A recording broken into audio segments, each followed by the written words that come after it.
عن راي شخصي. اولا يعني انا بقول لك شيء واحد، احنا في الامارات يمكن يعني معروف عن ضاحي خلفان ان رجل يقول وجهة نظره بكل صراحه. شايف كيف؟ فلا تاتي انت من اي مكان في الدنيا وتقول لي لا تتكلم هذا الكلام. انا ما شككت يعني يوما في الانتخاب، ولكن اقول انا اتكلم عن تنظيم.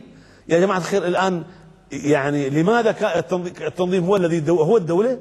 اذا التنظيم هو الدوله احنا سنسكت. هل التنظيم هو الدوله؟ اكيد لا.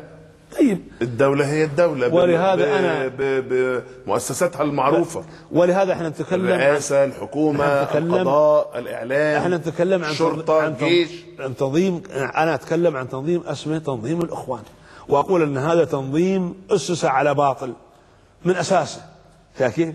وأن هذا يعني أسست المخابرات البريطانية لقيات في نفس يعقوب يعني صد القوميين في ذلك الوقت والايش جماعات المناهضه بس ده فصيل مصري وفصيل من ابناء الشعب المصري، وله برضو انصار ومريدين واتباع. ليه؟